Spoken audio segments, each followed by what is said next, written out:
Hello, it's Dennis here, and I'd like to share the exact strategy and easy to follow steps on how to get your first job on Upwork. Currently, I'm a top-rated freelancer and I'm on a temporary, well-deserved vacation, and I want to share some ideas and tips on how I got my first job and what you should do to get it as well. So in the end of this video, you will be empowered with a proper mindset and armored with strategies and tactics that will bring you your first job within 1 month or even less, as they do every time I help some of my friends to start a new career. First of all, you should receive your Rising Talent badge.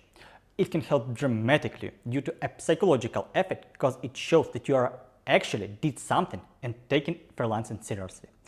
Also, some of the clients may mix it up with a top-rated badge. This is a good addition to profile and I see no reasons not having it. Furthermore, if you even fail to get it, you can try and create a new profile and you have absolutely nothing to lose, so definitely check out my video. It appears somewhere here, but if you have disabled your annotations, do not resist the temptation to follow the link in the description, please. Okay, so now, after receiving your Rising Talent badge, your next step should be to apply for a job. Thanks for watching.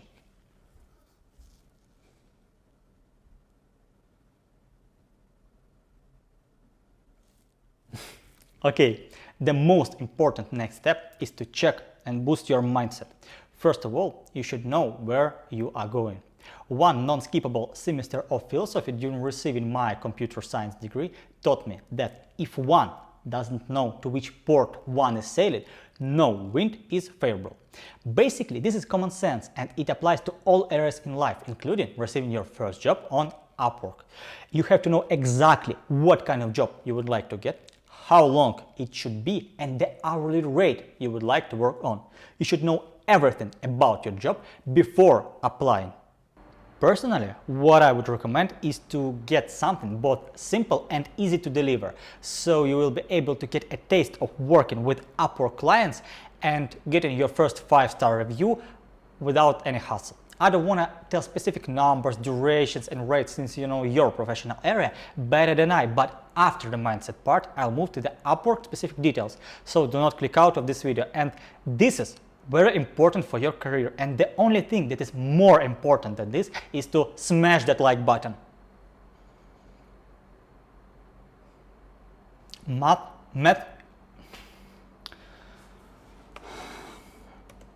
A few moments later. Nice.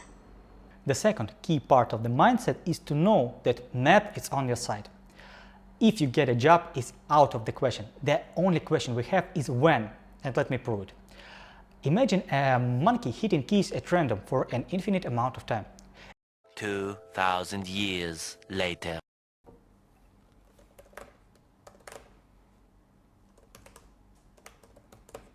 It will eventually type any given text, such as the complete works of William Shakespeare, and the same one is with cover letters.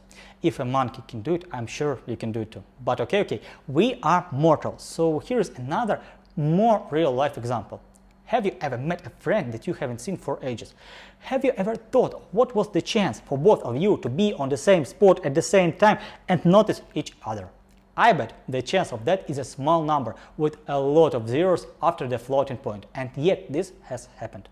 Impossible stuff happens every single minute, and I'm sure that getting your first job is much more probable and just a matter of time and attempts. Overall, we are not monkeys and we are not trying to beat the Shakespeare. In other smarter words, according to the law of large numbers, the average of the results obtained from a large number of trials should be close to the expected value and will tend to become closer as more trials are performed. And for dealing with when, we need the third part of our mindset setup, and this is persistence. After deciding on what you want to get and being sure that you will eventually get it, you have to actually be able to persist in achieving it. And in my opinion, the best way to develop this skill is to utilize tricks and visual representation of what you have already accomplished. The most effective form of motivation is progress, and when we get a signal that we are moving forward, we become more motivated. That's why habit tracking can actually boost your motivation, because each small win feeds your desire. There are a lot of ways to track your streaks. You can install an app on your smartphone or just cross out a day in your calendar or drop a coin into a vase. Use anything where you will be able to see the visual representation of your progress. This can be particularly powerful on a bad day when you're feeling down. During such a day, it's easy to forget about all the progress, all the plays you've already made, and having tracking provides a visual proof of your hard work and how far you've come. Also, the empty square you see every morning can motivate you to get started because you don't want to lose your progress or break the strike. Streak. Okay, so now you know exactly what job you want to get, and you know that you will get it anyway if you are persistent enough. So let's begin with the Upwork specifics.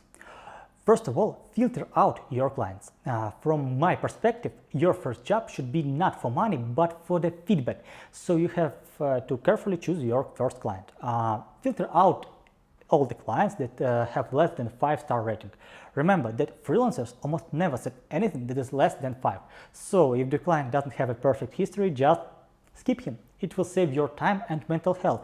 And I'm sure that you have enough stress in your life. There is no need to add more. And also keep an eye on the count of reviews. Your potential client should have more than 5 good reviews from other freelancers. This gives us more chances that our client will treat you seriously, and it will be both a stressless and an enjoyable experience for both of you.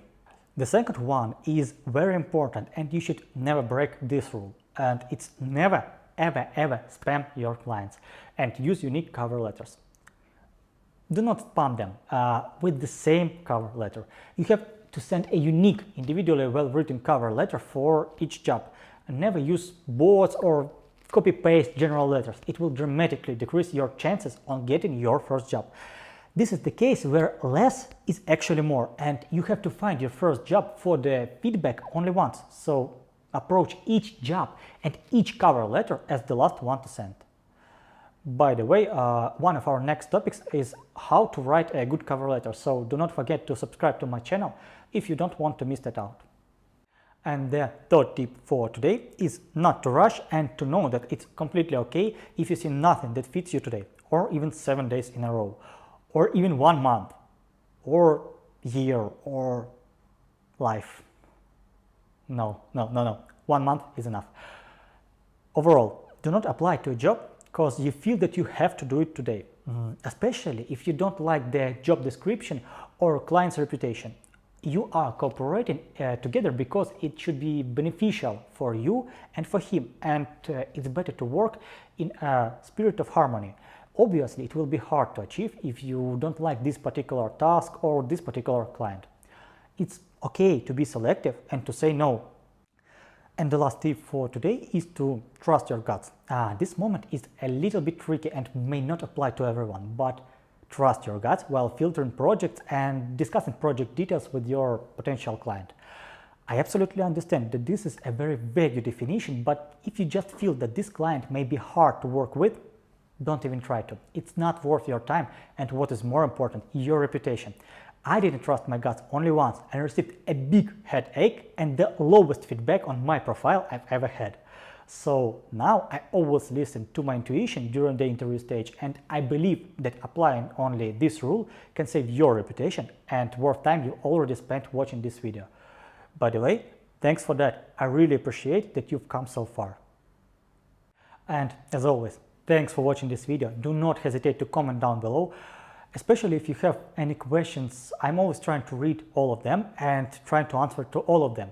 Also, if you have any ideas about next topic to talk about, let me know, and bye.